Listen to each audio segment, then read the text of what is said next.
رضيت بالله ربا وبالإسلام دينا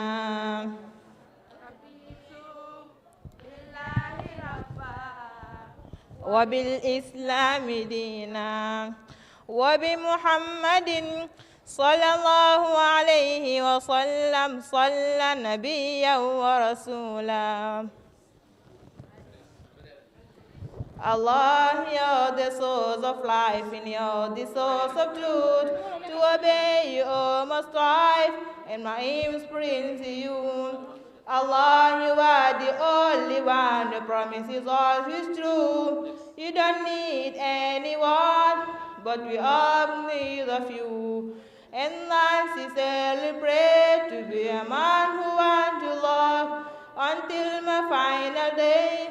I'm said all my prayers, raditu billahi rabba wa bil islami dina.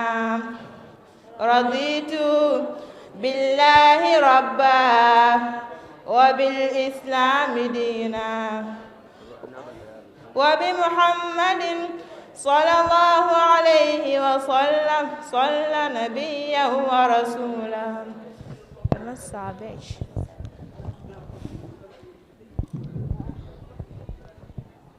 أعوذ بالله من الشيطان الرجيم بسم الله الرحمن الرحيم قل يا عبادي الذين أسرفوا على أنفسهم لا تقنطوا من رحمة الله إن الله يغفر الذنوب جميعا إنه هو الغفور الرحيم صدق الله العظيم.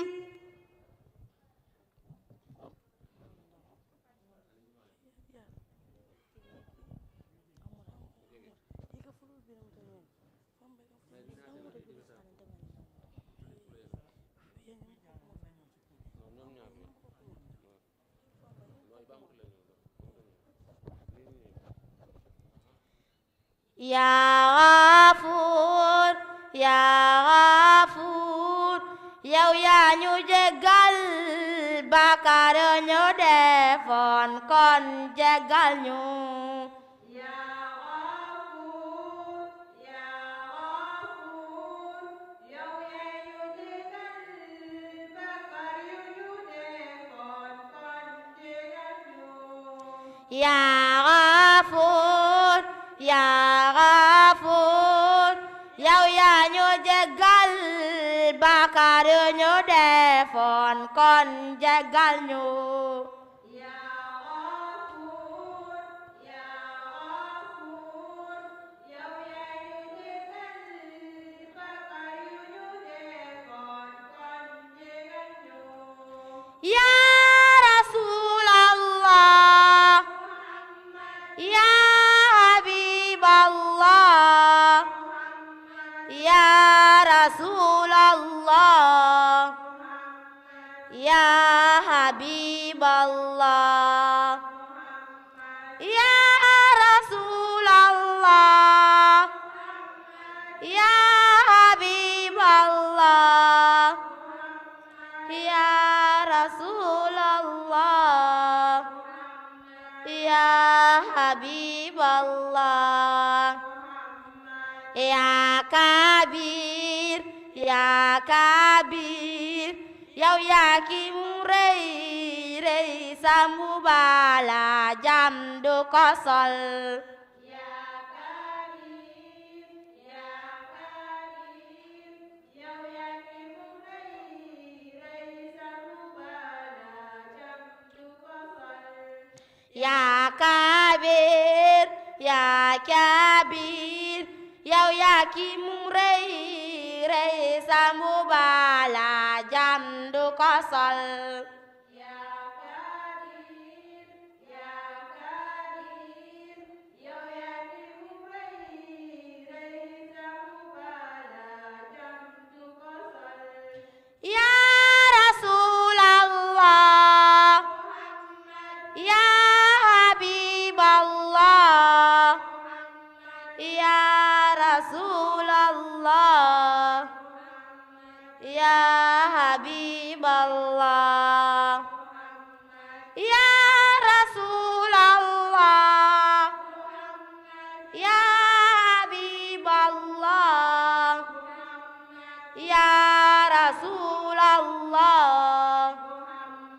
ya Habiballah.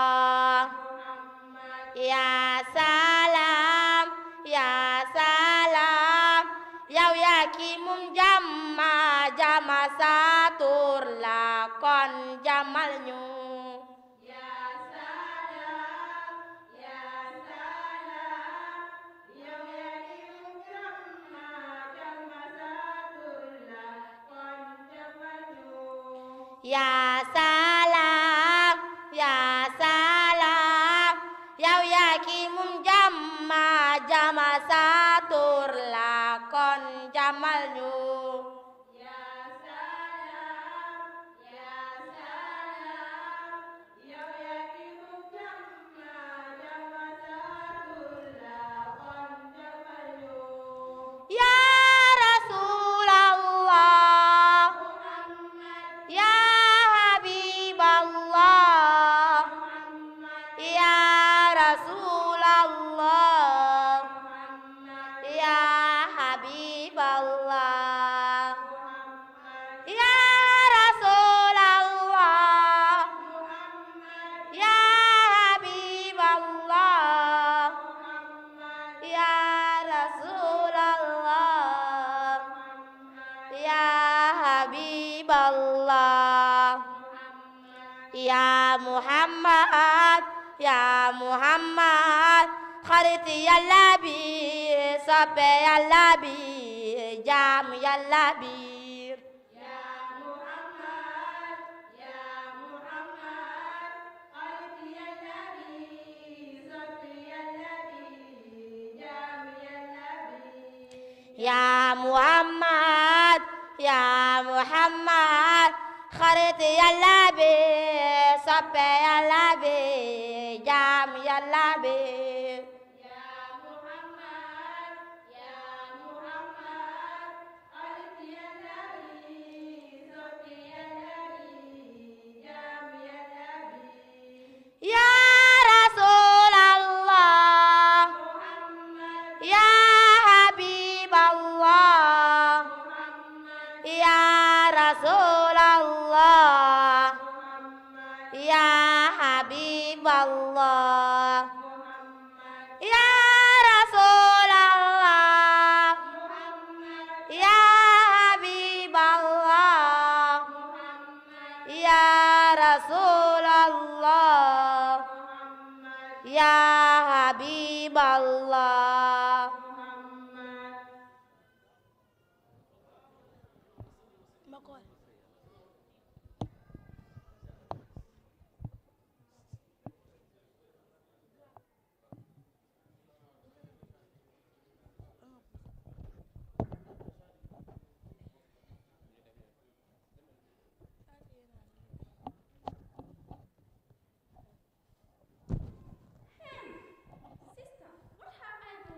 Sorry.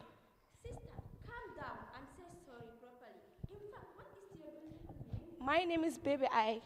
No, I mean your real name. Aisa Sanya. MashaAllah. What a beautiful name, sister. Huh? Don't you know that one of our beloved Prophet's wife's name is Aisha? No, I never knew. From today, you have to know that Aisha is a beautiful name. Aisha is the favorite wife of Prophet Muhammad sallallahu alaihi wasallam. Aisha is Ummul Mu'minun, the mother of the believers. Aisha is the greatest scholar in eternity. Wallahi, sister, if you know how your name is great, you will never let people to call you Baby I. I thank you, my sister. I never know. Aisa is a great name, but starting from today, I promise you, no one will call me Baby I. Okay, you from where is your veil? I am not a hijab. I don't have a veil, and I neither have a bias. What? Look at the sister. Saying she is not a hijabi. Sister, know that hijab is not a wig or a mayati. Hijab is not a wig or a mayati. Hijab is a commandment from Allah subhanahu wa ta'ala. As he mentioned in the Holy Quran, Surah Al-Ahzab, chapter 33, verse 59. أعوذ بالله من الشيطان الرجيم. يا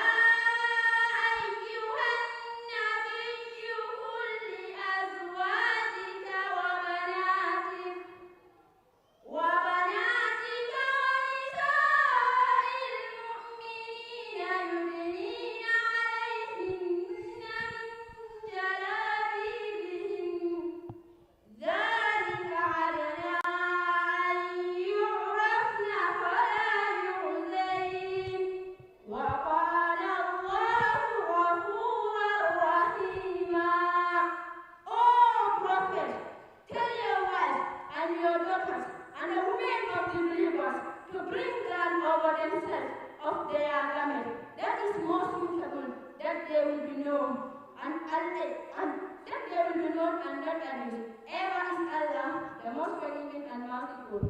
From this ayah, I guess you will learn something important from it. Allah mentioned in the Quran, He says, Min jalabibihinna. Min jalabibihinna. He mentioned it clearly. Min jalabibihinna. It's heart-touching, sister. Indeed, hijab is very important. Sister, the importance of hijab cannot be overemphasized. Hijab represents a woman's submission to her creator. And hijab also brings a barrier towards sexual attraction. And also, it covers a woman so that they can be protected from some evil men around us. Sister, the importance of hijab is abundant and not mentioned all. My dear sister, how can I be a complete hijab? That is very simple, sister. You can be a fully hijabi. There is a new organization in the Gambia called Gamfem. Gamfem, this association, their main aim is to support women and empower women in Islamic dominance. This organization is a non-profitable organization. Their aim is to help women in our community. Sister, I can even take you to Gamfem so that you can join this association. Abayas, Quran, anything they can provide you. I thank you, my sister. Asmau. May Allah subhanahu wa ta'ala preserve you for the entire ummah. Can you please take me to Gam FM? Okay, this is ready. Takbir. Takbir. Takbir. MashaAllah, MashaAllah. We are so proud of our little sisters. Thank you so much once again. Yal na len Yalla def mag. We now call upon Sheikh Hamad Jete to give us a lecture on the role of women companions in propagation of Islam in English. Sheikh, Bismillah.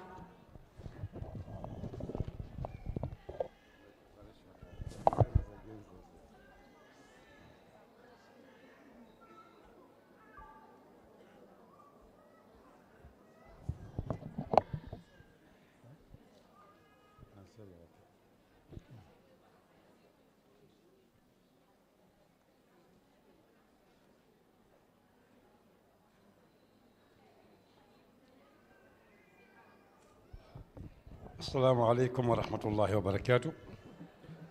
الحمد لله رب العالمين والصلاة والسلام على محمد رسول الله الذي بعثه الله رحمة للعالمين وعلى آله وصحابته أجمعين. In the inception, I am obliged to salute one of the greatest academic, enlightened, critical, analytical, original, and magnanimous Gambian minds in the midst of this occasion. He is no other than my venerable, respected Dr. Omar Jah Jr. And by extension, my greetings goes to the respected, venerated scholars sitting next to him, namely Sheikh Ibrahim Ajeju. Nobody need to see who he is. Sheikh Dabo, the same thing, with the renowned philanthropist, Sheikh at the end of the table. My salutation and greetings to the organizers of this program. Their names actually is not known to me. Maria Majalo, Fatima Mahannera, that's my Sarahule relative, and the great Ustaz, and to everybody in attendance here. Time is of the essence and we are constrained by it. So for that reason, we would not be able to dilate deeply and broadly on the issue or the topic we are assigned to dilate on. It's not our fault, it's the fault of those who organize the program. But I think my respected Sheikha has explained everything that is necessary and needed concerning emulating, empathizing, doing exactly as the companions, the Sahabiyat, did during the life of Muhammad sallallahu alaihi wasallam. She has given a very correct definition of who was a Sahabi. And you could be one if you want, on condition that you emulate exactly, you live by the principles and the standards that the Sahabiyat of yesterday were able to interpret in action and in thought and in their worldview. You can be one of them. It is not an impossibility. It is not a monopoly of one generation or one time. That is why I would save time rather than going back, trying to give you the life history of individual Sahabiyat. I wouldn't do that. I would rather give you the fundamentals why the Sahabiyat were as they were. Why the Sahabiyat actually became a Sahabiya, and today we are commemorating, celebrating, and emulating everything about them. She mentioned Khadija. Khadija radiallahu anha was a very strong personality in character, was a dignified woman in Mecca, was a very wealthy woman. So women, you are not excluded from the economic endeavors and economic industrious practice. Because with your money, we know that you can be ready to sacrifice and to donate as much as you can, because in that aspect, psychologically, women are more generous than men. So Khadija was one example. And she was a support. And she was a mother. And she was somebody who has that feeling that this man, my husband, brought something that is actually the infallible and the authentic truth from Allah subhanahu wa ta'ala. So for that matter, women, you can emulate Khadija. But there is a problem in emulation. Human nature requires that whosoever we want to copy and live by his principles, that very person has to be present existentially in our midst. So this is why it's very important. We will know the Sahabiyat, we will understand their stories, but we will be unable to live according to their principles. Because their backgrounds are not our backgrounds.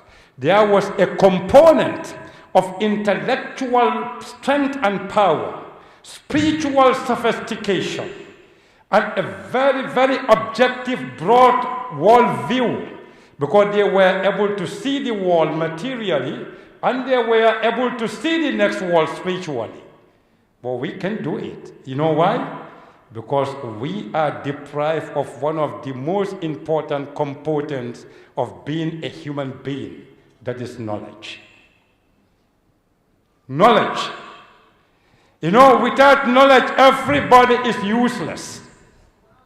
Without understanding, your life is at stake. Without wisdom, you are a dead wood. So for that matter, we must be very careful. My respected professor is here. In fact, you charge me to talk on a topic that I'm committing suicide, because whatever I'm seeing, he is here overseeing my errors and where I am right. So I am laboring from a very difficult situation. But nonetheless, with his permission and blessings, I will continue. You get the point? So this is why I want to give you the procedure, the protocols, the principles, the ideology, the way, the methodology, the mental power, the spiritual standing and structure, and the physical empowerment for you to become one of the Sahabiyat.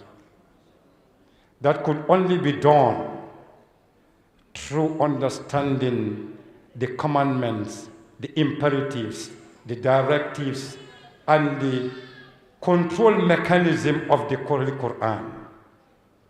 You know, my venerated, respected brother said it here, Sheikh Usman Jah. We are living in very difficult times. And if you want to destroy a nation, a civilization, a culture, the first soft target that you destroy is the women folk. If they are destroyed, the children will be destroyed and the men will follow. So having such a very, very important, august, visionary, revolutionary women organization who are dedicated spiritually, who are dedicated in every aspect of the world to make sure that Islam is properly propagated based on the principles of the Sahabiyat, then I am well content and I am on the safe side of history, knowing that the Gambia is moving in the right direction. But, with a big but, how are we going to do it? What are the mechanisms that we are going to use? And what are the materials, raw or refined materials, that we are going to use in order to realize the objectives that we are working on? The Holy Quran is the most important thing. Because when we say Sunnah to Muhammad sallallahu alaihi wasallam, it means the interpretation of the Holy Quran and more practically trying to translate it in your life. It is not a banner that you raise. It is a way of living.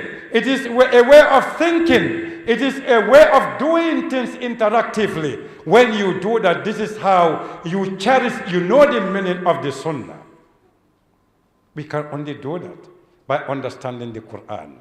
I think my time, is it up or not? 5 minutes. From here, because I said time is squeezing on us, I cannot dilate more than what I'm doing. But every woman here, whether you are Westernly educated, Easternly educated, Gambianly educated, anywhere you are educated, I just want to give you one advice. The world is in a state of complete calamity, ideological warfare, cultural warfare, psychological warfare, religious warfare. Everything is in chaos completely in the world. So the women are the first target. But organizing women on this planet, in this platform, is one of the most important things. I will refer you to the Holy Quran, not the whole Quran, but to a chapter and verses to tell you how you are going to be like the Sahabiyat and how you are going to carry this burden of propagation, of caring, of bringing up a new generations, including all the girls in the Gambia under this umbrella. You have a huge task to do because the Gambia, there is a problem here called a problem of going to school without knowledge. Everybody is in school, but very few people have knowledge. Because knowledge is good behavior. Knowledge is good conduct. Knowledge is to distinguish between what is right and good. When you read the Holy Quran, you go to a chapter called Surah Al-Ahzab. You open the Holy Quran from verse number 32 to verse number 35 of Surah Al-Ahzab. You read it very ponderously, reflectively, and you try to get what is in it, apply it in your life, you become exactly like the Sahabiyat of old. Listen to it. Innal Muslimin wal Muslimat. To the end of the verse, the Quran says, أَعَدَّ اللَّهُ لَهُمْ مَغْفِرَةً وَأَجْرًا عَظِيمًا. There are 10 qualifications. Surah Al-Ahzab, verse 32 to verse 35, but exactly verse 35, there are 10 attributes, characteristics, definitions, adjectives that the Quran has given to the woman folk. This is why the Sahabiyat, they were educated by Muhammad sallallahu alayhi wasallam. Muhammad was educated by the Holy Quran. The Holy Quran and Muhammad sallallahu alaihi wasallam educated the Sahabiya and the Sahabiyat. So you see how the Quran is able to structure human personality in the course of history. But today, we memorize the Quran, we recite the Quran, we walk with the Quran, but the Quran is never in our minds because we don't translate it into action. So Surah Al-Ahzab, verse 35, Innal Muslimin, to the last one, وَالذَّاكِرَاتُ كَثِيرًا أَعَدَّ اللَّهُ لَهُمْ مَغْفِرَةً, great forgiveness, وَأَجْرًا عَظِيمًا, and a great reward. This is my contribution. Every woman, whether you can read the Quran in English or in Arabic, try to reflect on these very important verses. You see the meaning of propagating Quran according to the principles of the Sahabiyat, and you will live like the Sahabiyat, as it is incumbent upon us as men to be like the companions of the Muhammad, the men, and may Allah help everybody. Wa sallallahu ala Sayyidina Muhammad wa ala alihi wa sahabati ajma'in. Thank you very much for giving us this confidence and this opportunity to stand before this august assembly and try to address the little we can give concerning propagating the role of women. When women are strong in propagating Islam, Islam is at a safe side. As my Sheikh rightly said, the woman who actually supported Muhammad when everybody else rejected him was a woman. You go into the Quran, Nuh's wife, Lut wife rejected the Prophet, but look at Fir'aun's wife. Fir'aun was a wicked man, but the wife was a good man and was able to secure and to rescue Moses from the covetous tyrannical desires of Pharaoh. These are good examples that every woman in this August assembly should try to emulate and put it as a principle in your life. You affect or you impact on society, and may Allah soften the way and pave the way for us to achieve our objective. Wa sallallahu ala Muhammad wa ala alihi wa sahabati ajma'in. Thank you, Ustaz. Thank you very much. Thank you very much, Ustaz. That was brief but very informative. Thank you very much. Someone left this outside. If this is yours, you can come on stage. All right, it's yours. Okay, I'll bring it. Okay, now we will invite Dr. Omar Jah on stage.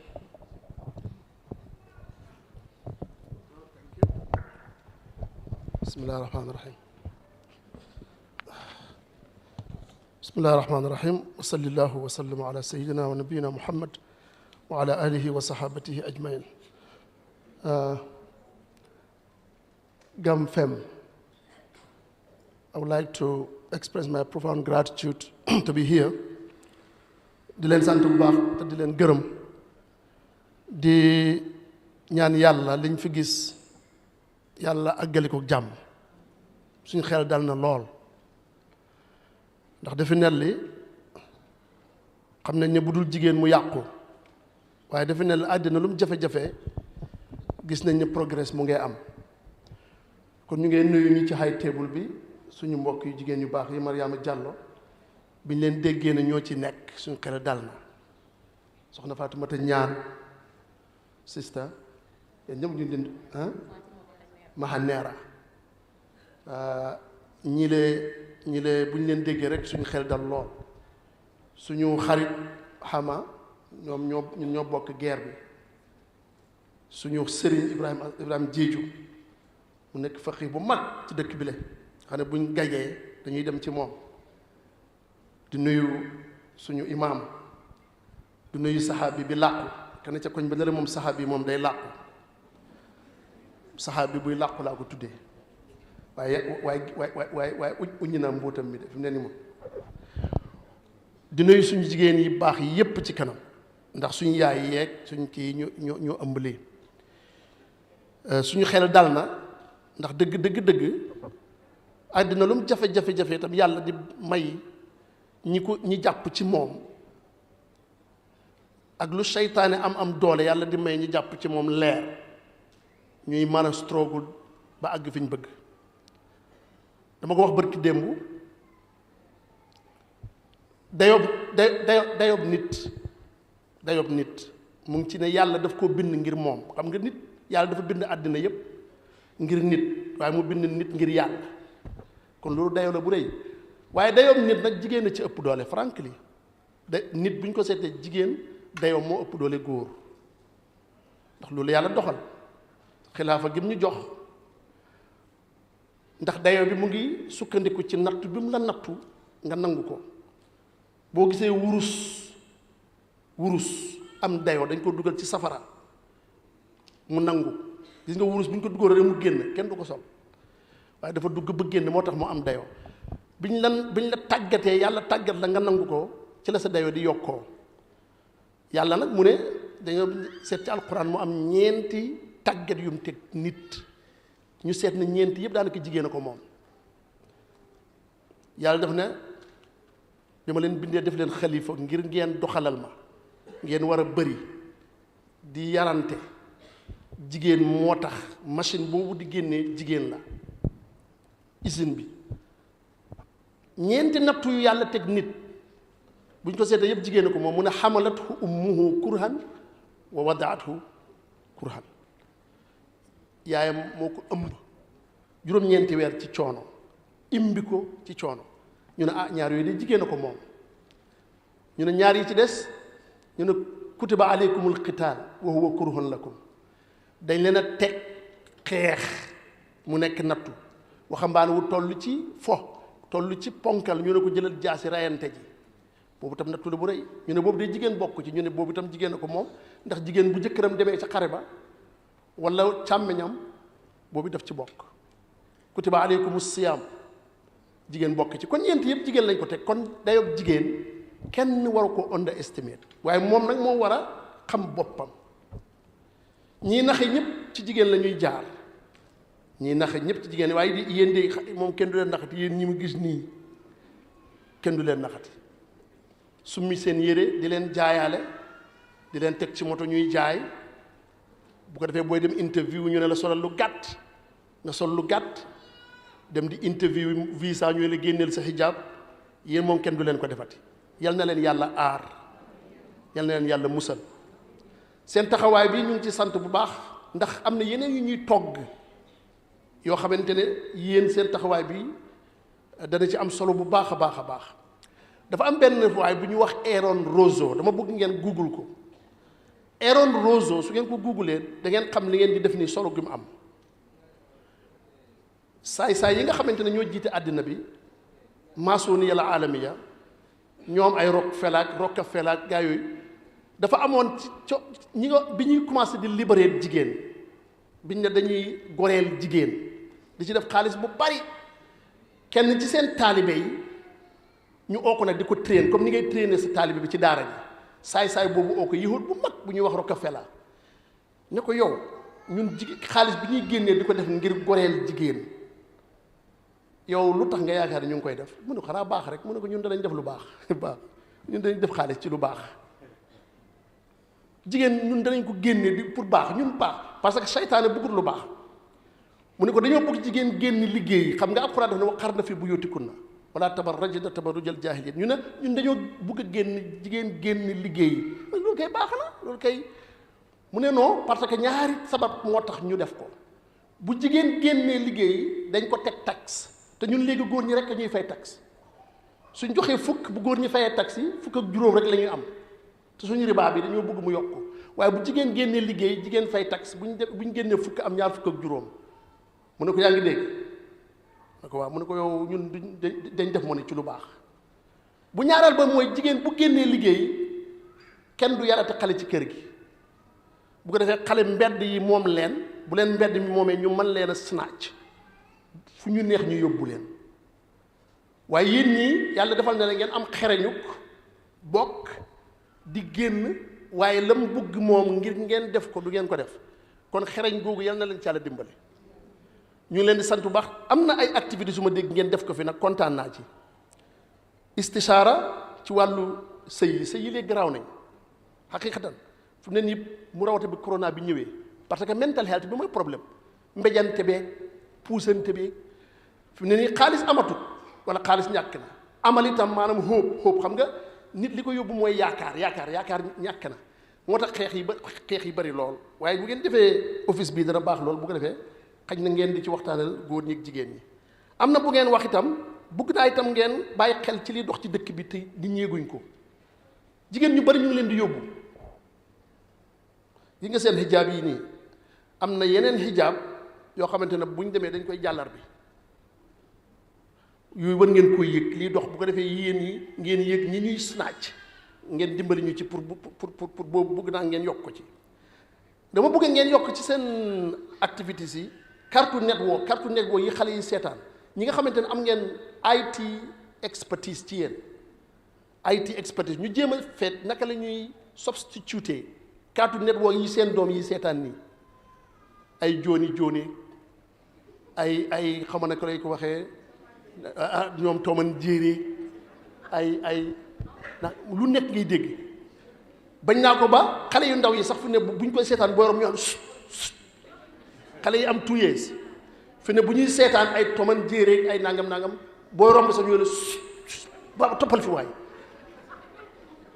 waaye Cartoon Network yooyu ay PhD holder ci psychology clinical psychology ñoo koy defar te ñooñu dañuy jàng ay at pour naka la ñuy fexee xacc xale bi ñu xëcc ko moo tax seen sketch bi it was a very good sketch waaye suñu mënee am Cartoon Network boo xam dañ ciy def xayaatu yonent bi sallallahu alayhi wa sallam fasu yonent bi nañ ko daan waree kër yi yonent bi bu ko defee xale yi suñ xale yi ñu fexe bu ñu juddoo Cartoon Network yëpp ñu leen defal alifun baun wala ñu def Cartoon Network ABC man dama ko seetlu maa ngi am doom bu ndaw nii wallahi am na benn bu muy seetaan dama koy topp nag waaye boobu li tax ma génnee ko mooy boobu fecc la boo xam ne xaw ma naka la mel xaw ma naka léegi su ma doom su ma àggee ma puus ko mu puusaat ko nii wallahi léegi ma puus ko nii mu puusaat ko nii dégg nga ba pare fecc boobu xam nga ni ko loolu baaxul waaye wallahi yu bon yi dafay gaaw a dugg seen bakkan yi léegi su ma joxee suma loxo sax mu puus ko nii waxum xam nga loolu baaxul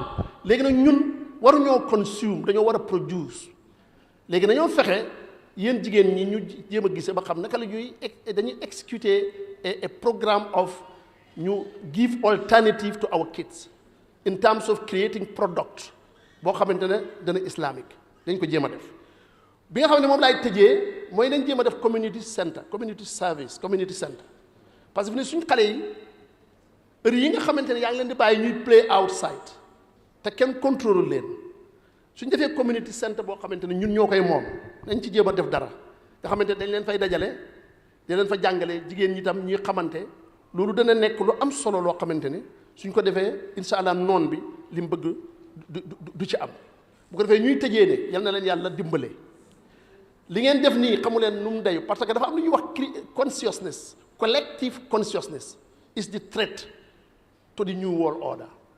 Not only consciousness, but guided collective consciousness. su fekkee da ngay liggéey yow kenn ku nekk liggéey fële kenn ku nekk fële doo xam kenn du def dara waaye su fekkee da ngeen am collective consciousness loolu is really damaging to the plans and the strategies of the new world order. ñoom xam nañ ne ñoom moom nañ système yi ba pare xam nañ ñoom there is no system in the world boo xam ne contrôle luñ ko nguur yi ngay gis ni yëpp they are under control waaye li leen jaaxal nag ad-damirul hayy ad-damir al-fard al-hayy ki nga xam ne dafa judd consciousness boobu nekk ci moom kooku daf leen jaaxal boobu nag boo ko mënee collective consciousness waaye guided collective consciousness is the damaging strategy boo xamante ne di new world order loolu duñ ko def kon nag li ngeen def nii yaakaar naa ne am na ñu ma ci gis ñëpp yaakaar naa leen